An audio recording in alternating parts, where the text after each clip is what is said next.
in 6th standard science chapter number 5 substances in the surrounding their states and its properties. Okay student, आप सभी को solid liquid और gas के बारे में पता ही है क्या होती हैं वो। आपको ये बात भी पता होगी, आपने प्रीवियस क्लास में पढ़ा होगा कि वाटर तीनों स्टेट्स में पाया जाता है, solid, liquid and gas. Solid form में वो जब आइस के रूप में होता है तो आपको पता है वो सॉलिड फॉर्म में होता है, ओके। एंड लिक्विड जब आप उस आइस को थोड़ी देर के लिए 3-4 घंटे के लिए बाहर रख दो, कूल टेम्परेचर से हीट टेम्परेचर में रख दो, तो वो मेल्ट होके क्या बन जाता है, लिक्विड। उसी लिक्विड को अगर आप और ज़्यादा हीट देते हो, गर्म करते हो, तो उसमें से वेपर फॉर्म होती है। तो ये वेपर उसकी कौन सी फॉर्म होगी, गैसेस फॉर्म। दैट मीन्स जो वाटर है वो आपको तीनों स्टेट्स में अवेलेबल है। आप तीनों स्टेट्स उनके देखते हैं, डेली यूज़ में यूज़ भी होता है आपका, ओके। अब हम एक एक्सपेरिमेंट भी करके देख लेते हैं। Change of states of substance, किस तरह से किसी सब्सटेंस की स्टेट्स चेंज होती है। स्टेट चेंज होना दैट मीन्स कि कोई चीज़ सॉलिड से कैसे लिक्विड में बदल जाती है और लिक्विड से वो कैसे फिर से सॉलिड में बदल जाती है, या किसी चीज़ में लिक्विड में से वो गैस में कैसे कन्वर्ट हो जाती है। तो इस चीज़ की स्टडी, इसके बारे में हम आगे पढ़ेंगे। देखिए, आपने घरों में भी देखा होगा कई बार इलेक्ट्रिसिटी सप्लाई बंद हो जाती है, ओके। तो आप क्या करते हो, तुरंत कैंडल जलाते हो। कैंडल में आप देखते हो कि कैंडल का जो वैक्स है वो मेल्ट होने लगता है। देखा है आपने कई बार, वो मेल्ट हो जाता है। दैट मीन्स वो किस फॉर्म में आ जाता है, लिक्विड फॉर्म में आ जाता है। उसके बाद थोड़ी देर बाद वो मेल्ट होके जब फर्श पर गिरता है और ठंडा होने पे, कूल होने पे वो फिर से सॉलिड फॉर्म में आ जाता है। तो दैट मीन्स वो अपनी स्टेट चेंज किया। पहले वो सॉलिड फॉर्म में था, पीसीस ऑफ वैक्स में था, या कैंडल फॉर्म में था। यहाँ पे एक्सपेरिमेंट करके बताया गया है और मैं आपको जनरली बता रही हूँ जो कि हम डेली में यूज़ करते हैं। यहाँ पे उन्होंने पीसेस ऑफ वैक्स लिया है जिसको मेल्ट कर रहे हैं, तो वो लिक्विड फॉर्म में कन्वर्ट हो रहा है, और उसके बाद जब उसको कूल कर रहे हैं तो वो वैक्स फॉर्म में, सॉलिड फॉर्म में जमा होता है। और आप घरों में भी देखते हो कि जब हम कैंडल जला रहे हैं उसकी लिक्विड फॉर्म जमा होती है, और थोड़ी देर बाद वो लिक्विड फॉर्म सॉलिड फॉर्म में चेंज हो जाती है। When a substance changes from one state to another, the process is called change of state of the substance. कोई भी सब्सटेंस एक स्टेट से दूसरी स्टेट में चेंज होता है, तो ये प्रोसेस क्या कहलाता है, स्टेट्स ऑफ सब्सटेंस। आपने देखा पहले जो पीसेस ऑफ वैक्स से, यह क्वेश्चन के आंसर है जो इसी में दिए हुए हैं, कि जो पीसेस ऑफ वैक्स थे वो किस में कन्वर्ट हो गए, लिक्विड में। इनिशियल स्टेट क्या थी वैक्स की, सॉलिड फॉर्म थी। What did he get in converted into liquid, और लिक्विड आफ्टर कूल होके वो क्या बन गया, सॉलिड फॉर्म में बन गया। तो ये जो स्टेट्स चेंज हुई उनकी, सॉलिड से लिक्विड, लिक्विड से गैस, ये स्टेट्स कहलाती हैं change of states of the substance. किसी भी सब्सटेंस की स्टेट चेंज होना, ओके।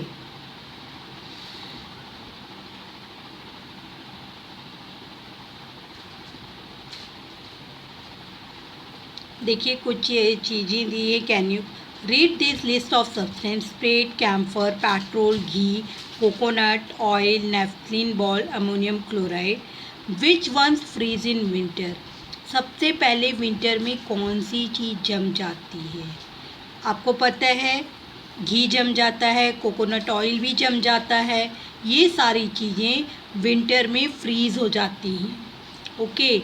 और विच liquid you have seen change into a vapour, कौन सी चीज़ें वेपर में चेंज हो जाती है। आपने देखा है कभी पेट्रोल अगर कहीं पड़ा है तो वो थोड़ी देर में उड़ जाता है, मतलब दिखता नहीं है हमको। तो ये चीज़ें कौन सी हैं? नैपकिन बॉल भी हवा में वेपर में चेंज हो जाते हैं। विच solid directly change into gases state? Napkin balls हैं, कपूर आपने भी देखा होगा। ये सारी चीज़ें सोडा ये किस में चेंज हो जाती हैं? गैसेस फॉर्म में। पर उनको कई बार कुछ चीज़ें जैसे हीट वगैरह भी देने की ज़रूरत पड़ती है। The state of substance changes if it is a heated. The states of substance changes if it is heated or cooled. Every substance in our surrounding is found in either the solid, liquid or a gas state. कोई भी substance की state change होती है अगर उसको ठंडा किया जाए या गर्म किया जाए, तो वो हमारे सराउंडिंग में हर सब्सटेंस या सॉलिड, लिक्विड और गैस तीनों फॉर्म में से कोई भी फॉर्म हो सकती है। ओके, आपने देखा ही आइस है वो सॉलिड फॉर्म में था, उसको थोड़ा सा हीट टेम्परेचर मिला, वो लिक्विड फॉर्म में चेंज हो गया। थोड़ा और ज़्यादा हीट दी गई, किस में चेंज हो गया? गैसेस फॉर्म में। पर वो किस में हमको अवेलेबल था? स्टेट फॉर्म में, सॉलिड फॉर्म में। कौन सी स्टेट थी उसकी? सॉलिड स्टेट थी।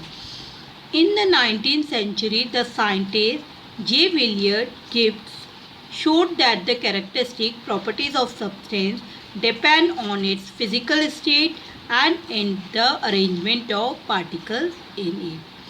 कोई भी सब्सटेंस की जो प्रॉपर्टी है वो साइंटिस्ट जे विलियर्ड गिब्स ने शो किया था कि कोई भी जो सब्सटेंस की प्रॉपर्टी है वो उसकी फ़िज़िकल स्टेट पे रहेगी और उनके जो पार्टिकल्स रहते हैं उनके अरेंजमेंट पे डिपेंड करती है। अब हम सबसे पहले सॉलिड, लिक्विड और गैस की प्रॉपर्टीज़ के बारे में पढ़ते हैं। Example, a piece of iron. यहाँ आयरन का एग्जाम्पल दिया है, पीस ऑफ आयरन, और बहुत सारे एग्जाम्पल लिख सकते हो सॉलिड के।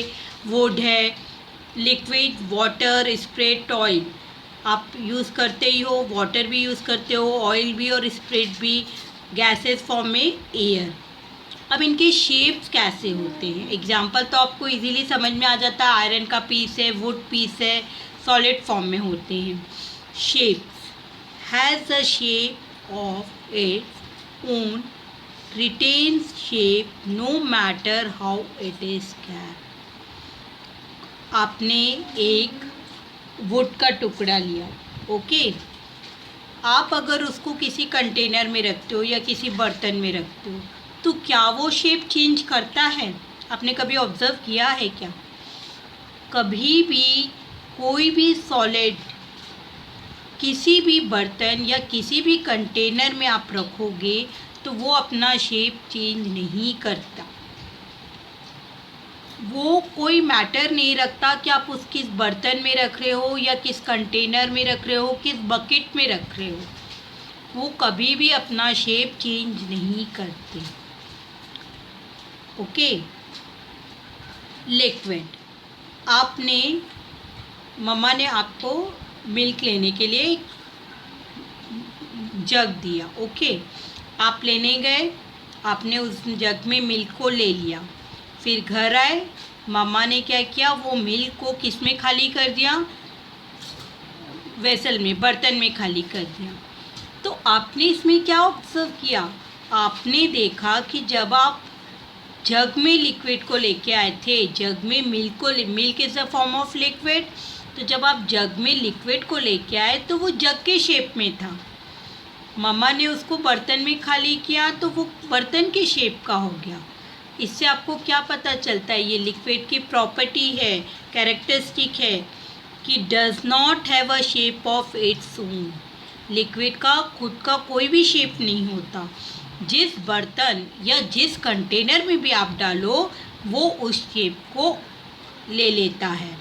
आपने एग्जांपल से देख लिया मिल्क का कि आपने जग में लेके आए तो वो जग के शेप में था, मामा ने उसको बर्तन में खाली किया गरम करने के लिए तो उस शेप का हो गया, और मामा ने उसकी मिल्क को जब आपको पीने के लिए आपके कप में दिया, मग में दिया, तो वो मग का शेप हो गया। मतलब वो कभी भी अपना शेप चेंज करते हैं अकॉर्डिंग टू द कंटेनर, जिस कंटेनर में आप उसको रखने वाले हो।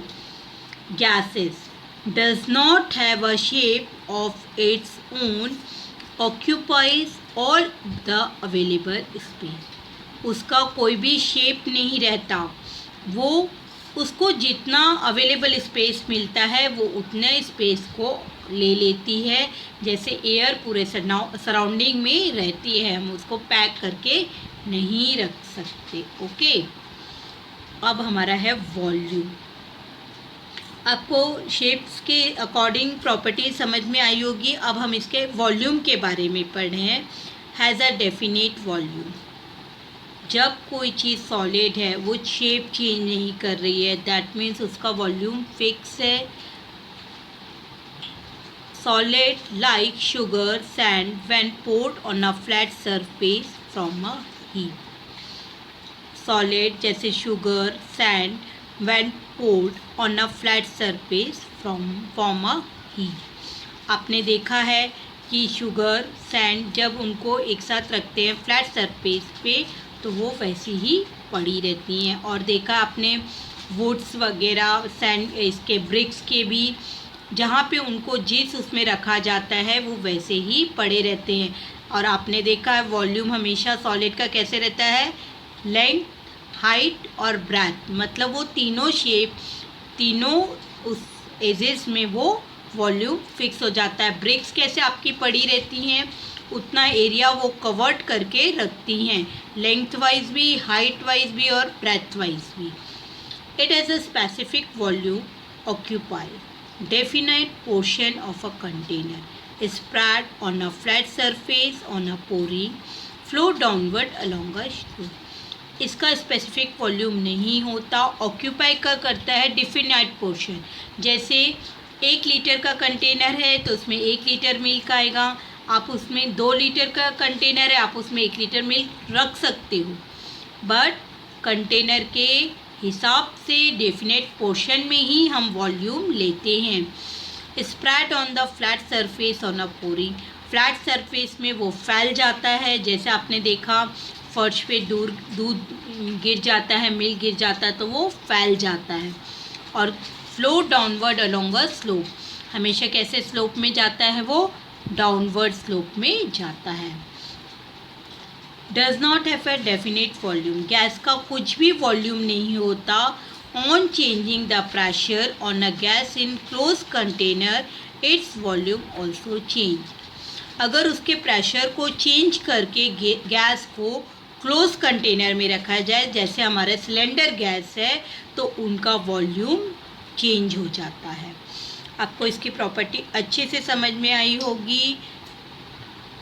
एग्जाम्पल में आपने वुड ले लिया, लिक्विड में आपने ऑयल ले लिया, गैसेस में आपने एयर ले लिया। शेप्स भी, सॉलिड का शेप कभी भी चेंज नहीं होता है, चाहे आप उसको किसी भी कंटेनर में रख दो।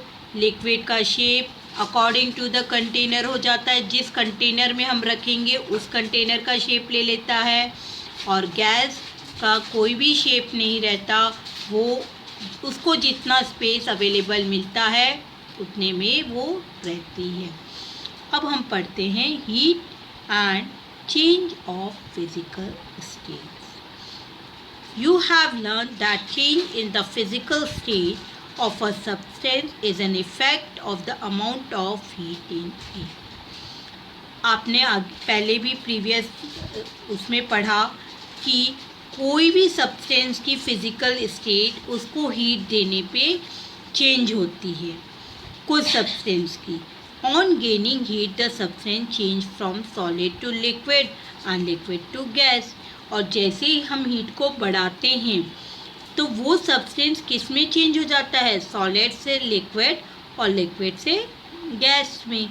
On the other hand when the substance cools और loss heat it change from gases to liquid and liquid to solid state. और दूसरी उसमें हम बोलेंगे कि अगर सब्सटेंस को कोई ठंडा किया जाता है या उसकी हीट लॉस की जाती है, कम की जाती है, तो वो किससे चेंज हो जाता है, गैसेस से लिक्विड में बदल जाता है और लिक्विड में लिक्विड से सॉलिड में। ये देखिए यहाँ पे एक समझा रहे हैं, changes of state on heating. Solid को जब गर्म किया जाता है तो वो किस में फॉर्म हो जाता है, चेंज हो जाता है लिक्विड में। ओके, और लिक्विड को जब ठंडा किया जाता है तो किस में कन्वर्ट हो जाता है, सॉलिड में। जो कि ये एग्जांपल हम ऑलरेडी वैक्स के उसमें देख चुके हैं। Liquid on heating gas, liquid को जब गर्म करते हैं तो वो गैस में कन्वर्ट होती है।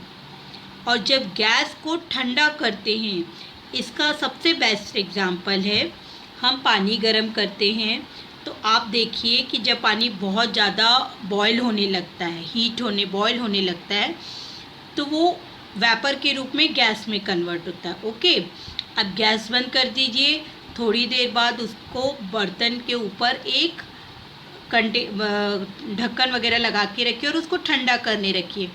थोड़ी देर बाद आप देखते हैं कि उसके ऊपर वेपर फॉर्म जमा हो जाती है।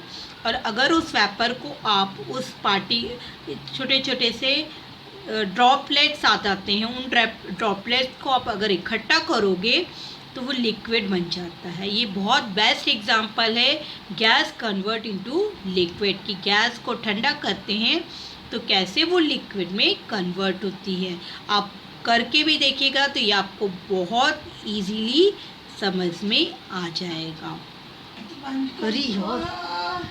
Can you tell, does water change into vapor the moment we place the vessel on a stove? Does water kept in a freeze change at once into ice? क्या water vapor तुरंत change हो जाता है, we place in vessel on a stove? Does water kept in, अगर हम पानी को freeze में रखते हैं तो वो चेंज हो जाता है आइस में? यस, जब हम वेसल में स्टोव के द्वारा हीट देते हैं, गेनिंग द हीट, तो वो वाटर किस में चेंज होता है, वेपर में। और जब उसको कूल करने के लिए फ्रीज में रखते हैं और उसका टेम्परेचर एकदम लोएस्ट होने लगता है, जैसे जैसे लोएस्ट होता है और वाटर को जितना टेम्परेचर आइस जमने के लिए चाहिए उस फॉर्म में जब उसका टेम्परेचर आ जाता है तो वो अपने आप किस में कन्वर्ट हो जाता है, आइस में। पर आइस को जितना टेम्परेचर कूलिंग का चाहिए है, जब तक वाटर का टेम्परेचर उतना नहीं होता तब तक वो आइस में कन्वर्ट नहीं होता। A specific amount of heat must be gain और loss before the state of substance can change.